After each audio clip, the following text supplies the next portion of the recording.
Je voudrais tout d'abord saluer ce grand rassemblement annuel de tous les Iraniens démocrates, saluer plus particulièrement ceux qui sont à Ashraf 3 et saluer plus généralement encore les Iraniens qui, à l'intérieur des frontières de leur pays, mènent une bataille courageuse pour renverser ce gouvernement impossible qu'ils subissent depuis maintenant plusieurs décennies.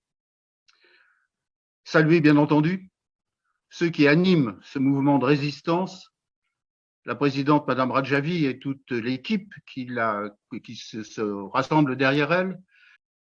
Nous sommes à un moment difficile.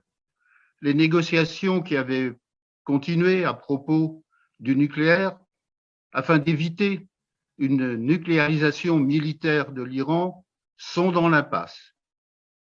En dépit des efforts consentis par de nombreux interlocuteurs, et aujourd'hui, on peut avoir un regard probablement assez pessimiste sur les quelques semaines qui vont se passer.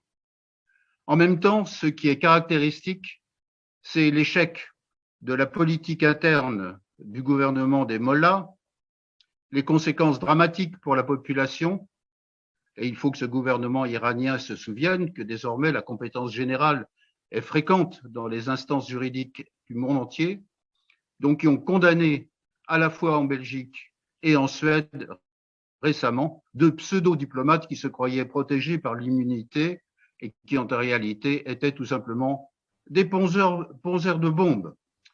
Tout ceci donne le sentiment que le gouvernement des mollahs est à l'heure actuelle dans une période de crise et qu'il a tendance à aggraver ce comportement en raison justement du mécontentement qui semble provenir du plus profond du peuple iranien.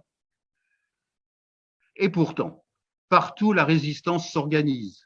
Elle s'organise à l'intérieur de l'Iran, elle s'organise parmi les amis de l'Iran, qui sont eux aussi des amis de la démocratie et de la liberté, elle s'organise aussi sur le plan judiciaire à travers le monde. Il y a donc de grands espoirs. Espérons toutefois que ces espoirs ne seront pas longtemps trompés et que bientôt reviendra un système de justice pour les Iraniens d'abord et pour l'équilibre politique de cette région du monde particulièrement trouvée. En tout cas, je voudrais dire en mon nom personnel et aussi au nom des sentiments d'amitié que je porte pour tant d'Iraniens exilés depuis si longtemps, combien nous attendons avec ferveur le résultat du changement politique en Iran et naturellement pour les Iraniens avant toute chose. Je vous remercie.